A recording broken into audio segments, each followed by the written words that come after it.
man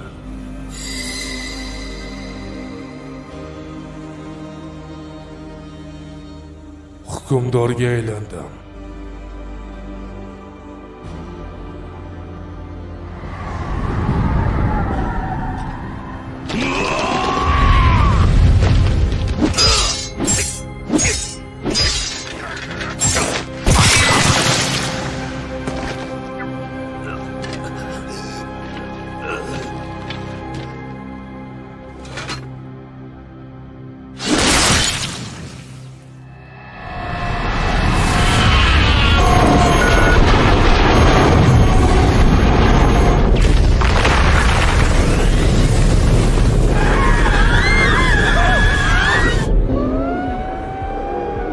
Qirollar orasida eng kuchlisi bo'ldim.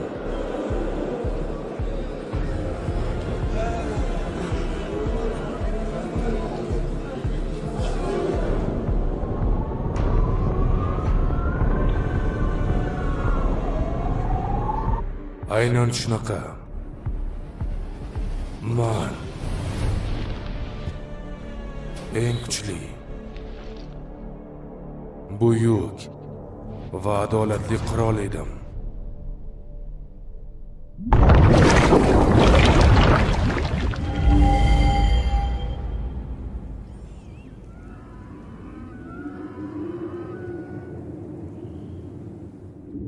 Iltimos.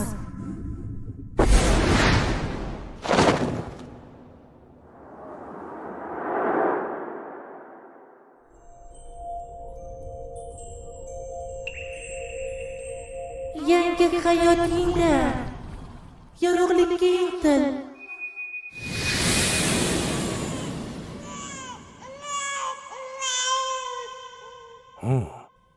Rey, qara. Ha, soch rangi sanikiga o'xshabdi. Uni ko'zlari xuddi sanigidek chiroyli. Bular kimlar? Qayerdaman? Salom, mani pahlavonim, kichkintoyim Artur. Mana Reynoltman. Sani dadajoning, qani dada dechi? Kim o'zi u? Hoy, u hali buni bilmaydi. Bunisichi? Bu odamlar kimlar o'zi? Sani dadangman, Artur. Men esa seni onangman. Bu begona odamlar o'zlarini mani ota-onam deb atashyapti. Nahotki bu rost bo'lsa? Nahotki men o'ldimmi? Va qayta tug'ildimmi? Animeda TV kanali taqdim etadi.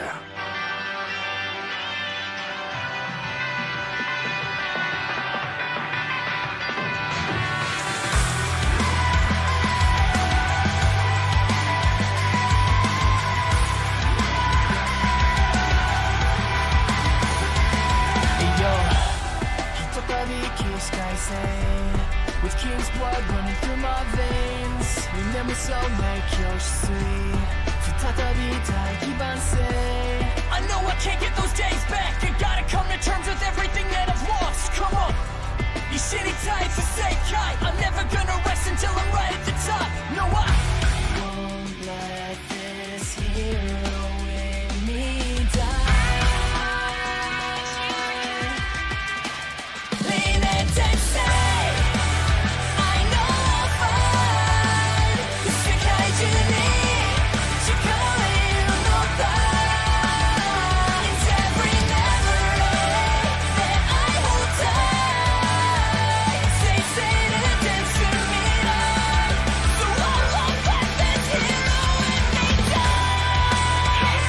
Oxirdan keyingi boshlanish.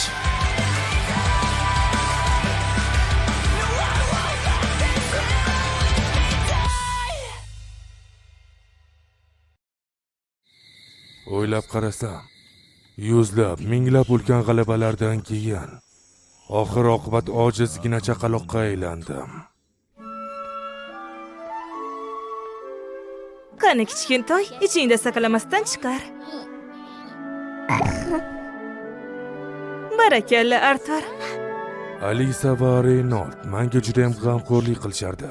Men ularning farzandi ekanligimga ular ishonishadi. To'g'ri, axir ulardan tug'ildim. Ya'ni norozi bo'lyapman yoki-da qo'rquvga o'xshash narsani his qilyapman.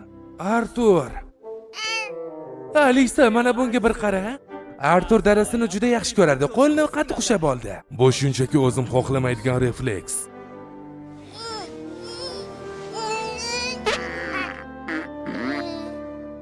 Tanam menga bo'ysunmayapti. Uy, judayam malades bo'lasan-da. Axlating muncha oz bo'lmasa.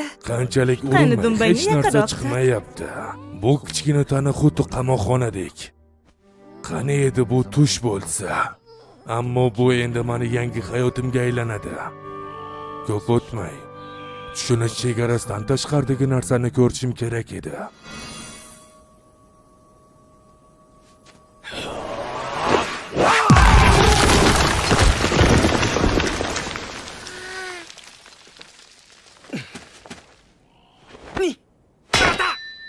Hoy, azizim, qani ko'raychi. Bu dunyoda men ilgari hech qachon ko'rmagan qandaydir kuch bor ekan. Rostdan ham juda hayratlanarli.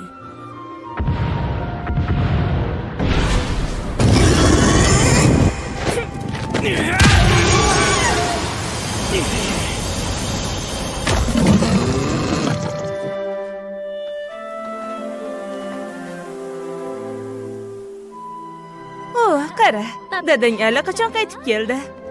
Bu yerda bilim qurol ekan. Atrofdagi dunyoni sinchkovlik bilan o'rganish kerak. Artur bolajonim, Alisa, uyga keldim. Voy, uzr so'rayman, quchoqlashishni biroz kechga qoldiramiz. Bu yerdagi jamiyatda qurol taqib yurish mumkin. Demak, bu yer xavfli. Iloji boricha tezroq kuch to'plashim kerak. Hammasi yaxshimi? Vazifang cho'zilib ketdimi? Ha, yo'q, jiddiy narsa yuz bermadi. Tezroq tugatib uyga keldim. Yaxshi. Qani o'g'lim, dadangga xayr deginchi. Uxlash vaqti bo'ldi. Afsus, nadomatlarim juda ham cheksiz edi. Lekin menga shunaqangi lahzalar juda ham yoqardi.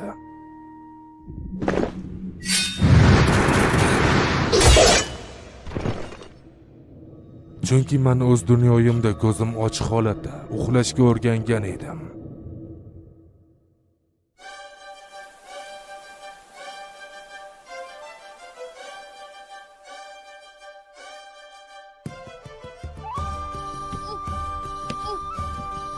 Hoy, yuray, ehtiyot bo'l, urilib ketasan.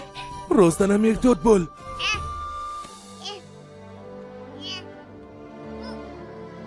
Ha, unga bir qara. Artur o'z aksiga qarayapti, qanday chiroyli bolakay. Bu qanday kichkina mo'jiza. Kichkintoy Artur. Necha oylar o'tib ketdi, lekin hamon ismimga ko'nika olmadim. Lekin bu unchalik ham muhim emas.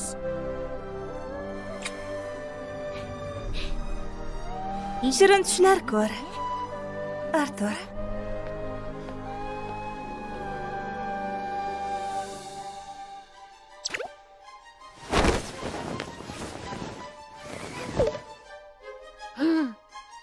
Tanamni boshqarishni qo'lga oldim. Nihoyat o'zim xohlaganimdek harakatlana olaman. Meni maqsadim esa yaqin.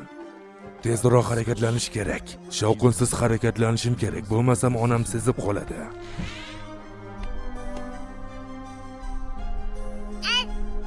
Uddaladim. Bilim bu qurol. Va nihoyat men unga to'liq ega bo'ldim. Avvalo, bu dunyo haqida ko'proq bilib olishim kerak. Hozir men turgan qit'a Dikatin deb atalar ekan. Unda 3 ta davlat joylashgan. Birinchisi Darf. Gnomlar saltanati yer ostida joylashgan. Ikkinchisi Elenor. Elflar davlati. U yerda o'rmonlar juda ko'p. Va Sapin men yashayotgan joy. Eng ko'p aholi yashaydigan mamlakat qirolligi ekan. Boshqaruv monarx deganni qo'lida ekan. Bu jihatdan mamlakatlarimiz o'xshash.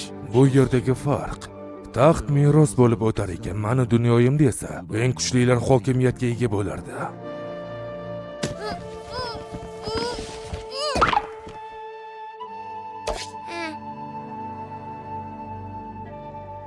Manikiga qaraganda bu yer texnika taraqqiyotidan juda qoloq.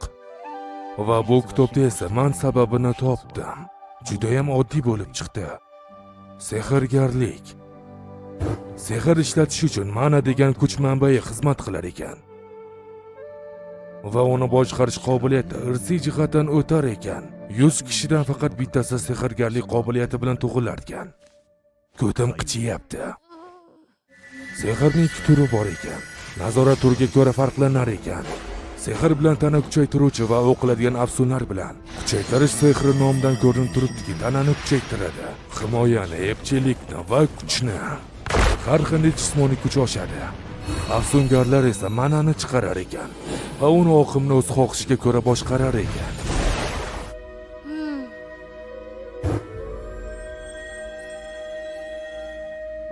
Ammo ehtimol qanaqadir istisnolar ham bo'lishi mumkin ekan. Uncha tushunmadim. Manani boshqarish kaliti mana yadrosi hisoblanar ekan. Ko'pchilikda bu kuch bolaligidan to o'smirlik davrigacha uyg'onar ekan. Tanadagi barcha mana oqimni bir nuqtaga yo'naltirish kerak ekan, mana oqimiga. Va o'sha manani boshqarish orqali odam sehrgar bo'lar ekan. O'ylab qarasam, mana dunyoyimda ham shunga o'xshash tushuncha bor edi. Bu ki o'z kuchini anglash, uni egallash va uni bo'ysundirib undan foydalanish. Ki ham bir nuqtada to'planadi. Kina markazida. Agarda o'tmishdagi ki haqidagi bilimlarim bu yerda ish bersa-chi?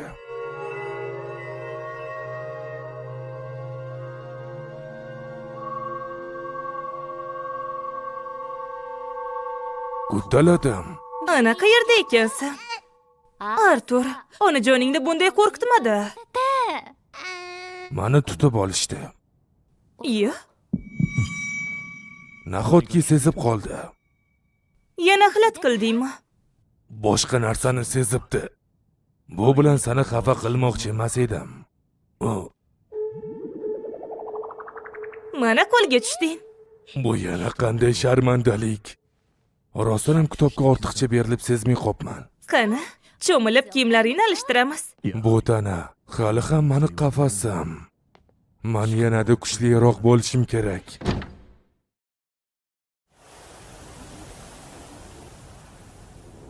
Oradan 2 yil o'tdi. Vaqt o'tib boryapti. Meni o'g'lim dunyodagi eng yoqimtoy va qiziquvchan bola.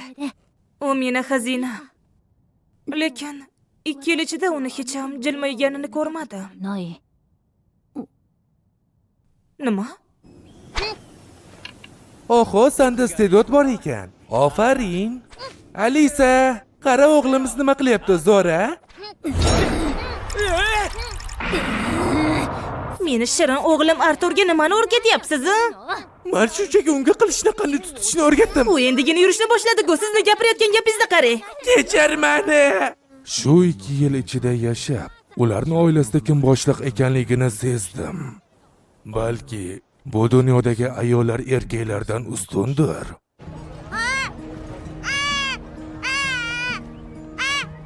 Shaharda bo'lganimizda ko'zlaring chaqnab ketadi-ya. Shunday qilib dunyo haqidagi muhim narsalarni bilib olaman. Ma'lumotlar bu hamma narsani kaliti. Qurollarning xilma-xilligi va sifatini baholab, mamlakatning qanchalik rivojlanganligi haqida bila olaman. Bu dunyoda ma'no olamimda bo'lmagan moddalar bor. Va yana men sehrni o'z ko'zim bilan ko'rishim